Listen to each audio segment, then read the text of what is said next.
എന്ന് ഇപ്പോഴും എനിക്ക് ബോധ്യമായിട്ടില്ല. ഇന്ന് സഭയിൽ സംഭവിച്ച കാര്യങ്ങൾ 4 കാര്യങ്ങൾ ഞാൻ പ്രേക്ഷകരോട് പറയാം.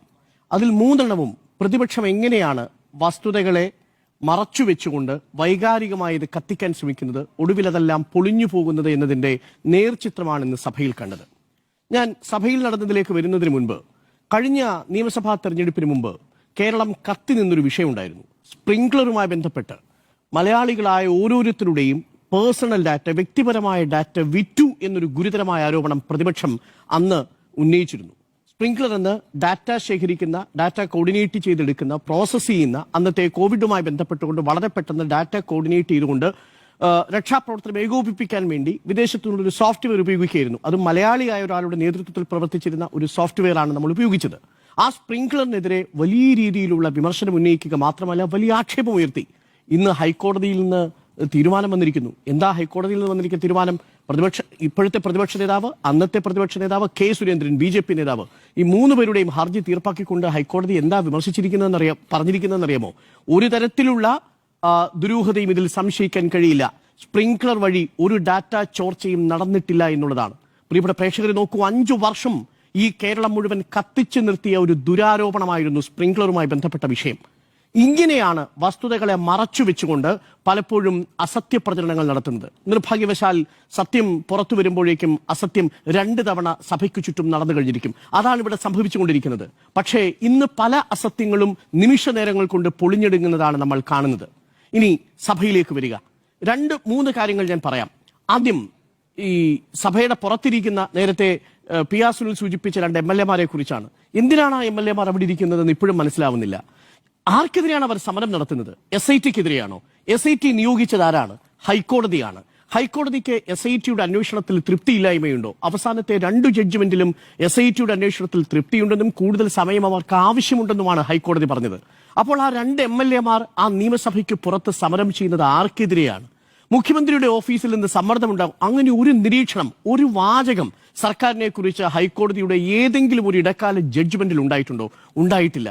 പിന്നെ എന്തിനാണ് ഈ 2 പേർ അവിടെ സമരമിരിക്കുന്നത്? മനസ്സിലാവുന്നില്ല. ആ അടിയന്തര പ്രമേയത്തിന് നോട്ടീസ് കൊടുത്തിട്ടില്ലെന്ന് മാത്രമല്ല, അതിനുശേഷം ഇതേ പ്രതിപക്ഷ നേതാവ് SIT-ക്കെതിരെ ഞാനൊന്നും പറഞ്ഞിട്ടില്ലല്ലോ എന്നാ പറഞ്ഞത്. SIT-ക്കെതിരെ തന്നെയാ പറഞ്ഞത് പ്രതിപക്ഷ നേതാവ്. ഇപ്പോഴല്ല, കഴിഞ്ഞ നിയമസഭാ സമ്മേളനത്തിൽ അന്നും 2 MLA-മാരെ ഇതേപോലെ അനാഥരാക്കി ഈ നിയമസഭയിൽ സത്യാഗ്രഹം ഇരുത്താൻ വിട്ടു. അതിനുശേഷം ആ MLA-മാർക്ക് എന്ത് സംഭവിച്ചു എന്ന് നമ്മൾ കണ്ടില്ല. സഭ അവസാനിക്കുന്നു, അവർ അതിനു മുമ്പേ എഴുന്നേറ്റ് പോകുന്നു. ഇതാണ് നമ്മൾ കാണുന്നത്. ഇതെല്ലാം കേവലം പ്രഹസനമായി കേരളത്തിലെ ജനങ്ങൾ കാണുന്നുണ്ട് എന്നുള്ളതാണ്. പറയുന്നതിൽ ഒരു വാസ്തവം വേണം. ഇത് പറയുന്ന സമയത്ത് നമ്മളെ പിടിച്ച് അന്തം കമ്മിയായി സംസാരിക്കരുതെന്ന് വിമർശിച്ചിട്ട് കാര്യമില്ല. തിരിച്ച വസ്തുത അതല്ലേ? യഥാർത്ഥത്തിൽ SIT-ക്ക് ഉത്തരവിട്ടിരിക്കുന്നത് സംസ്ഥാന സർക്കാരാണോ? SIT റിപ്പോർട്ട് ചെയ്യുന്നത് സംസ്ഥാന സർക്കാരിനോടാണോ? SIT ആഭ്യന്തര വകുപ്പിന് കീഴിൽ പൂർണ്ണമായിട്ടും പ്രവർത്തിക്കുന്ന ഏജൻസിയാണോ? മേൽനോട്ടം വഹിക്കുന്നത് ഹൈക്കോടതിയല്ലേ? റിപ്പോർട്ട് കൊടുക്കുന്നത് അവിടെയല്ലേ? ആ ഹൈക്കോടതിയുടെ നിരീക്ഷണത്തിലല്ലേ? അപ്പോൾ നിങ്ങൾ സമരം ചെയ്തത് ഹൈക്കോടതിയോടാണോ എന്നുള്ളതല്ലേ ചോദ്യം? ഇതാണ് ഒരു പ്രധാനപ്പെട്ട കാര്യം. ഇനി സഭയ്ക്കുള്ളിലേക്ക് വന്നാൽ, സഭയ്ക്കുള്ളിൽ നിന്ന് ഇന്നും പ്രതിപക്ഷ നേതാവ് പറഞ്ഞ ഇന്നത്തെ പ്രതിപക്ഷ നേതാവിന്റെ കള്ളം വളരെ പെട്ടെന്ന് പൊളിഞ്ഞുപോയി കേട്ടോ. പ്രതിപക്ഷ നേതാവിന് എന്തോ അക്കാര്യത്തിൽ ഒരു സെലക്റ്റീവ് അമ്നീഷ്യ ഉണ്ടോ എന്ന കാര്യത്തിൽ ഒരു സംശയമുണ്ട്. കാരണം സെക്രട്ടേറിയറ്റിന് മുന്നിൽ പ്രതിപക്ഷ നേതാവ് പറഞ്ഞ വാചകം ഇതാണ്, വിദ്യാഭ്യാസ വകുപ്പ് മന്ത്രിയായ ശിവൻകുട്ടിയെ കുറിച്ച്. ഇവനെ പോലത്തെ ആളുകൾക്ക് മന്ത്രിമാരായിരിക്കാൻ യോഗ്യതയുണ്ടോ? ഇവനൊക്കെ വിദ്യാഭ്യാസ മന്ത്രി ആയിരിക്കുമ്പോൾ സ്കൂളിൽ പഠിക്കേണ്ട ഗതികേട് നമ്മുടെ കുട്ടികൾക്കുണ്ടായല്ലോ എന്നാണ്. 2 തവണയാണ് ഇവനൊക്കെ എന്ന പദപ്രയോഗം നടത്തിയത്. എന്നിട്ട് ഇതേ പ്രതിപക്ഷ നേതാവ് സഭയ്ക്കുള്ളിൽ അവകാശ ലംഘനത്തിന് വേണ്ടിയിട്ട് നോട്ടീസ് കൊടുക്കുമ്പോൾ അന്ന് പ്രതിപക്ഷ നേതാവ് പറയുന്ന മറുപടി ഇതാണ്, അവനെന്നോ ഇവനെന്നോ ഞാൻ പറഞ്ഞിട്ടില്ല. നിങ്ങൾ ഇരുന്ന് ആ പ്രസംഗം കേൾക്കൂ. ഞാൻ നടത്തിയ പ്രസംഗം ഞാൻ ഓൺ ചെയ്യുന്നു. അവനെന്നോ ഇവനെന്നോ ഞാൻ പറഞ്ഞിട്ടില്ല. ഇതേ പ്രതിപക്ഷ നേതാവ് ഇന്നലെ സെക്രട്ടേറിയറ്റിന് മുന്നിൽ പറഞ്ഞത്, ഇവനെ പോലത്തെ ആളുകൾക്ക് മന്ത്രിമാരായിരിക്കാൻ യോഗ്യതയുണ്ടോ? ഇവനൊക്കെ വിദ്യാഭ്യാസ മന്ത്രിയായിരിക്കുമ്പോൾ സ്കൂളിൽ പഠിക്കേണ്ട ഗതികേട് നമ്മുടെ കുട്ടികൾക്കുണ്ടായല്ലോ. എന്താണ് പ്രതിപക്ഷ നേതാവ് എന്ന് ചോദിക്കാനുള്ളൂ. അതാണ് ഞാൻ പറഞ്ഞത്. വാസ്തവവിരുദ്ധമായ കാര്യങ്ങൾ സത്യം പോലെ പ്രചരിപ്പിക്കുന്നതിനുള്ള അസാമാന്യം എടുത്തു കാണിക്കുകയും ഒടുവിൽ ആ വാസ്തവം തിരിച്ചറിയുന്ന സമയത്ത് തങ്ങൾ പ്രചരിപ്പിച്ചത് അസത്യമാണെന്ന് തിരിച്ചറിയുമ്പോൾ ഒരു ലെവലേശം പോലും ഉളുപ്പുമില്ലാതെ വീണ്ടും അതേ മാധ്യമങ്ങളുടെ മുന്നിൽ നിന്നുകൊണ്ട് അതേ കള്ളത്തരം ആവർത്തിക്കുകയാണ് ചെയ്യുന്നത്. ഇതിപ്പോൾ സ്പ്രിംഗ്ലറിന്റെ കാര്യത്തിൽ നമ്മൾ കണ്ടു, SIT-യുമായി ബന്ധപ്പെട്ട വിഷയത്തിൽ നമ്മൾ കണ്ടു സഭയിൽ നടക്കുന്ന പ്രഹസനം. മൂന്നാമത്തത്, മന്ത്രി ശിവൻകുട്ടിയുമായി ബന്ധപ്പെട്ട പ്രസ്താവനയിൽ പ്രതിപക്ഷ നേതാവിന്റെ സ്റ്റേറ്റ്മെന്റ് നമ്മൾ ഇന്നലെ സെക്രട്ടേറിയറ്റ് മുന്നിലേത് കണ്ടു, ഇന്ന് നിയമസഭയ്ക്കുള്ളിലേത് നമ്മൾ കണ്ടു. എന്തുകൊണ്ടാണ് ഇങ്ങനെ കള്ളം പറയുന്നതാണ് ചോദ്യം. ഇനി മറ്റൊരു കാര്യം കൂടി പറയാം. ഇന്ന് നിയമസഭയിൽ നിന്ന് പുറത്തിറങ്ങിയ ഒരു ചോദ്യത്തിന്റെ ഉത്തരമാണ്. 4 MLA മാർ, ഒരു ചോദ്യം, നേരത്തെ അത് ജിമ്മി സൂചിപ്പിച്ചു, 4 MLA മാർ നക്ഷത്രചിഹ്നം ഇല്ലാത്ത ചോദ്യം ചോദിച്ചു. എന്താണ് ആ ചോദ്യം എന്നറിയാമോ? ആ ചോദ്യം കേൾക്കണം പ്രിയപ്പെട്ട പ്രേക്ഷകർ. 2021 മുതൽ നാളിതുവരെ ദേവസ്വം വകുപ്പ് മന്ത്രി തിരുവിതാംകൂർ ദേവസ്വം ബോർഡിന്റെ എത്ര മീറ്റിംഗുകളിൽ പങ്കെടുത്തുവെന്നും സ്ഥലം, തീയതി, സമയം അടക്കമുള്ള വിവരങ്ങളും നൽകാമോ എന്നുള്ളതായിരുന്നു ചോദ്യം. പ്രിയപ്പെട്ട പ്രേക്ഷകരെ, ദേവസ്വം ബോർഡിനെ കുറിച്ച് പ്രാഥമികമായി ജ്ഞാനമുള്ള ഏതെങ്കിലും ഒരു MLA ചോദിക്കുന്ന ചോദ്യമാണോ ഇത്? ദേവസ്വം വകുപ്പ് മന്ത്രി ദേവസ്വം ബോർഡിന്റെ എത്ര യോഗങ്ങളിൽ പങ്കെടുത്തു എന്നാണ് ചോദ്യം. VN വാസവനെ ലക്ഷ്യമിട്ട ഈ ചോദ്യം എഴുതി കൊടുക്കുമ്പോൾ എന്തായിരുന്നു അവരുടെ മനസ്സിൽ? ഏതെങ്കിലും ഒരു ദേവസ്വം ബോർഡ് മീറ്റിംഗ് രണ്ട് കാലത്ത് അന്ന് 2016 പക്ഷെ ഇവിടെ ചോദിച്ചിരിക്കുന്നത് 2021 അല്ല. 4 പേര് 2 പേര് 2016-21, 2021. ഏതൊക്കെ MLA മാരാണെന്നറിയാമോ? ഒന്ന് റോജി M. ജോൺ, അടുത്തത് എൽദോസ് കുന്നപ്പള്ളി, മൂന്നാമത് K. ബാബു, അതാണ് നമ്മളെ അത്ഭുതപ്പെടുത്തുന്നത്. മറ്റൊന്ന് പാവം CR മഹേഷ്. ഈ 4 MLA മാരുടെ ചോദ്യമാണ്. ദേവസ്വം ബോർഡ് മീറ്റിംഗിൽ ദേവസ്വം മന്ത്രി പങ്കെടുത്തിട്ടുണ്ട്. ഇവരുടെയൊക്കെ വിചാരം എന്താണെന്ന് വെച്ച് കഴിഞ്ഞാൽ അറിയോ? ദേവസ്വം ബോർഡ് എന്ന് പറഞ്ഞാൽ ദേവസ്വം മന്ത്രിക്ക് കീഴിൽ പ്രവർത്തിക്കുന്ന ഒരു ഏജൻസിയാണ്. അങ്ങനെയല്ല. അതിന് രാജാവിനെ പോലെ പ്രവർത്തിക്കാമെന്ന് പറഞ്ഞിരിക്കുന്നത് Travancore Cochin Hindu religious institution act ആണ്. വളരെ കൃത്യമായി എത്രയോ തവണ പറഞ്ഞിരുന്നു. ഒടുവിൽ ഇന്നിപ്പോ VN വാസവൻ മിനിസ്റ്റർ അതിന് മറുപടിയും കൂടി വളരെ കൃത്യമായി കൊടുത്തു. എന്താ മറുപടി? 2021 മുതൽ 4 വരെയുള്ള കാലയളവിലെ തിരുവിതാംകൂർ ദേവസ്വം ബോർഡ് മീറ്റിംഗുകളിൽ ഒന്നിലും ദേവസ്വം വകുപ്പ് മന്ത്രി പങ്കെടുത്തിട്ടില്ല. ദേവസ്വം വകുപ്പ് മന്ത്രി ദേവസ്വം ബോർഡ് മെമ്പർ അല്ല. പ്രാഥമികമായ കാര്യമല്ലേ? ഇതിപ്പോ സ്കൂളിൽ പഠിക്കുന്ന കുട്ടികളെ തറ പറ എന്ന് എഴുതി പഠിപ്പിക്കുന്നത് പോലെയാണ് ഇത്തരം നിയമങ്ങളെക്കുറിച്ചുള്ള വ്യാഖ്യാനം MLA മാർക്ക് മന്ത്രി പറഞ്ഞു കൊടുക്കേണ്ടത്. ദേവസ്വം വകുപ്പ് മന്ത്രി ദേവസ്വം ബോർഡ് അംഗമല്ല. 1980 ട്രാവൻകൂർ കൊച്ചി ഹിന്ദു റിലീജിയസ് ഇൻസ്റ്റിറ്റ്യൂഷൻ ആക്ടിലെ വ്യവസ്ഥകൾ പ്രകാരം തിരുവിതാംകൂർ ദേവസ്വം ബോർഡ് അംഗങ്ങൾക്ക് മാത്രമേ ബോർഡ് മീറ്റിംഗുകളിൽ പങ്കെടുക്കുവാൻ കഴിയുകയുള്ളൂ. ദേവസ്വം വകുപ്പ് മന്ത്രിക്ക് ബോർഡ് മീറ്റിംഗുകളിൽ പങ്കെടുക്കാൻ നിയമം അനുശാസിക്കുന്നില്ല. ഇതാണ് ഉത്തരം. ഈ ചോദ്യം ചോദിക്കാൻ എങ്ങനെയാണ് ഈ MLA മാർക്ക് കഴിഞ്ഞത് എന്നുള്ളതാണ് എന്നെ അത്ഭുതപ്പെടുത്തുന്നത്. അപ്പൊ എന്താ പെട്ടെന്ന് ഏതെങ്കിലും ഒരു ബോർഡ് മീറ്റിംഗിൽ പങ്കെടുത്തിട്ടുണ്ടെങ്കിൽ SIT എന്തുകൊണ്ട് ഇവരെ ചോദ്യം ചെയ്തില്ല എന്ന് പറയാൻ വേണ്ടിയാണ്. ഇനിയെങ്കിലും പുറത്ത് ആ സത്യാഗ്രഹം അനുഷ്ഠിക്കുന്ന പ്രിയപ്പെട്ട CR മഹേഷ്, പ്രിയപ്പെട്ട നജീബ് കാന്തപുരം, നിങ്ങൾ എഴുന്നേറ്റ് പോകുന്നതല്ലേ നല്ലത്? ഇന്നും വ്യക്തമായ ഉത്തരം രേഖാമൂലം തന്നെ കിട്ടിയില്ലേ? ദേവസ്വം ബോർഡ് മീറ്റിംഗുകളിൽ ദേവസ്വം മന്ത്രി പങ്കെടുക്കാറില്ല എന്നുള്ള ഒരു പ്രധാനപ്പെട്ട വിവരം. അവിടെയും നുണപ്രചരണമല്ലേ നടത്തിയത്? ദേവസ്വം ബോർഡ് മന്ത്രി ഇതിൽ ഉത്തരവാദിയാണ്. 2019 നടന്ന കൊള്ളയ്ക്ക് 2021 ശേഷം വന്ന മന്ത്രിസഭയിലെ മന്ത്രി ഉത്തരവാദിയാണ് എന്നുള്ള തരത്തിലുള്ള അസത്യപ്രചരണമല്ലേ നടന്നത്? ഇനി ഇന്നത്തെ ആരോഗ്യവകുപ്പുമായി ബന്ധപ്പെട്ടുകൊണ്ടുള്ള അടിയന്തര പ്രമേയത്തിന്റെ വിഷയത്തിലേക്ക് വരാം. ഇന്ന് പൊളിഞ്ഞു വീണ 4ാമത്തെ കള്ളമാണ് കേട്ടോ. അതാണ് വിളപ്പിൽശാലയിലെ ചിത്രം തന്നെ വെച്ചുകൊണ്ട് നമ്മൾ ഇന്ന് തുടങ്ങിയത്.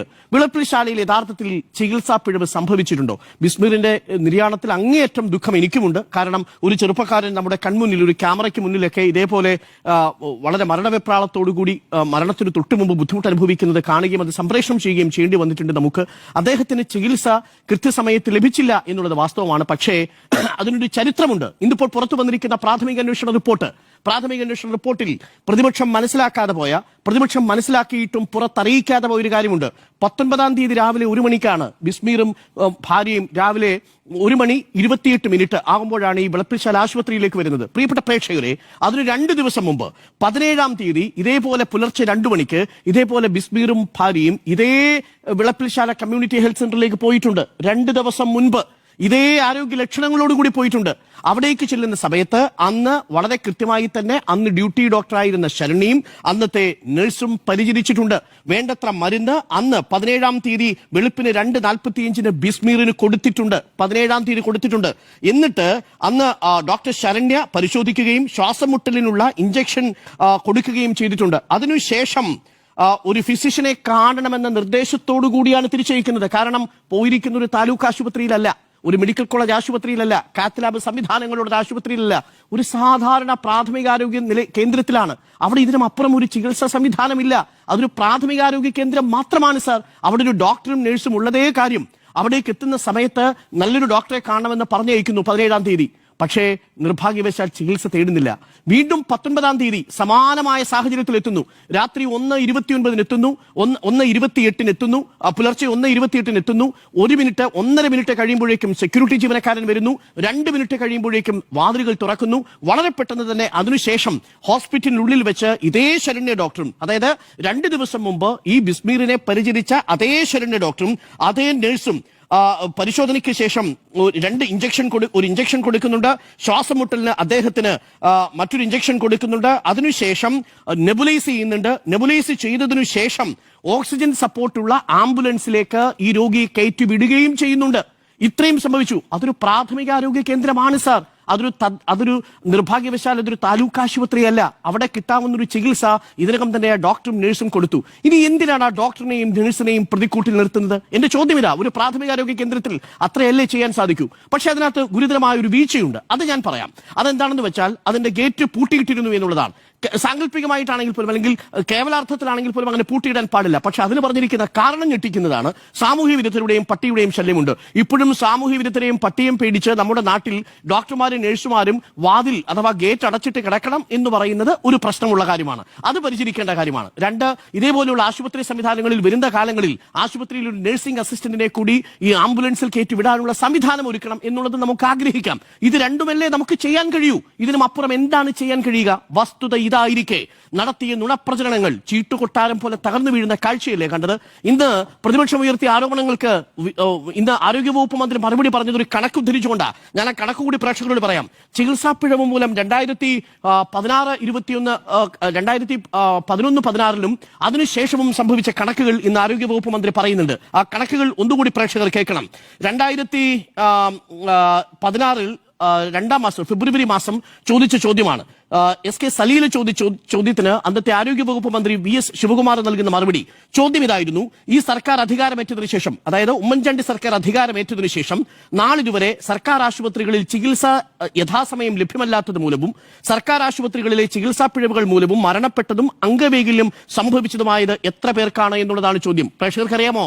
5 വർഷം കൊണ്ട് സർക്കാർ ആശുപത്രിയിലെ ചികിത്സാ സംവിധാനം മോശമായത് കാരണം അതുകൊണ്ട് മരണപ്പെട്ടവരുടെ എണ്ണം 16, മരണപ്പെട്ടവർ 9, അംഗവൈകല്യം സംഭവിച്ചവർ 7 എന്നുള്ളതാണ് ഉത്തരം. ഇനി ഈ കാലയളവിനുള്ളിൽ വിവിധ സർക്കാർ ആശുപത്രികളിൽ പ്രസവത്തിനിടയിലും പൂർണ്ണ ഗർഭിണിയായിരിക്കുകയും സർക്കാർ ആശുപത്രി സംവിധാനങ്ങളിൽ എത്ര പേർ മരണപ്പെട്ടു?